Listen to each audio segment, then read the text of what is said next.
In Moonfaker Exhibit B, Jarrah White makes the claim that an Australian newspaper published pictures from an Apollo 11 telecast before the telecast was supposed to have occurred. Hello, Apollo 11. Houston, Goldstone says that the TV looks great. Over. The first portion of the video is dated as being shot on July 18th, Greenwich Mean Time, between the hours of 1:15 AM and 1:30 AM. When I was innocently browsing through archived newspaper prints, I came upon evidence that predates the slate. On July 18th, 1969, the West Australian released this newspaper. The front page article reads, "Apollo soars past the halfway mark."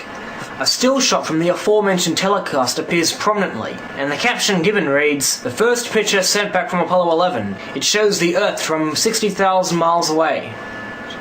As you can see, the television freeze frame printed in the West Australian is from the same video I showed you earlier. We can clearly see the western coast of North America. Because the newspapers are put on sale at around 8 AM, then this means that the West Australian saw the shelves 1 hour and 15 minutes before the video they took a still from was even shot. Jarrah reiterates this claim in an addendum to Exhibit B. I picked up on the July 18, 1969 printing of the West Australian, page 16 of which contained a full-size black and white still from Apollo 11's very first telecast. It's important to note that the video itself was dated in Greenwich Mean Time as being shot on July 18th, 1969 at 1:15 in the morning. And the daily papers of the West Australian are always printed at 10 PM Western Standard Times the night before their release. In this case, July 17th, 1969. So 1:15 AM in Greenwich Mean Time would be 9:15 AM in Perth times. Obviously, the point is, how did a still from a video filmed at 9:15 AM appear in a newspaper printed 12 hours earlier? Unless it was pre-filmed and then falsely claimed to have been shot later. Looking at the timestamp from this telecast, it shows it took place on day 198 of 1969. Day 198 was July 17th, not July 18th.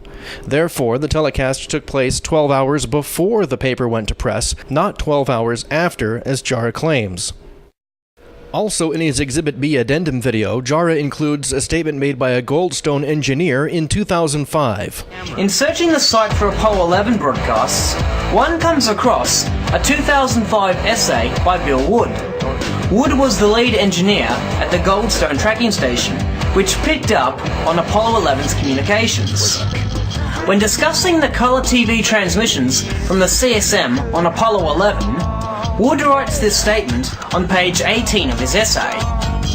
On Saturday, the 19th of July, television viewers in both hemispheres had watched as the crew removed the probe in Drogue and opened the tunnel between the two craft.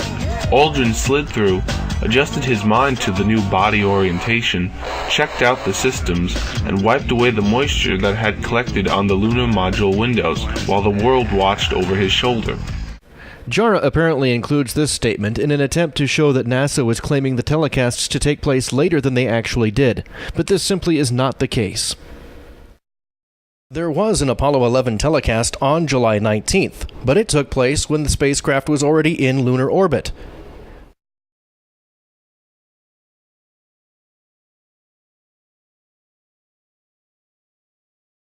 The telecast mentioned in the Australian newspaper took place when the Apollo spacecraft was still on the way to the moon.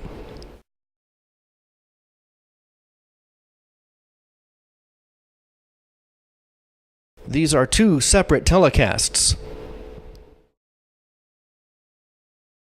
The evidence presented in Exhibit B is invalid. It's based on the false assumption that this telecast took place on July 18th, when in fact it took place on July 17th.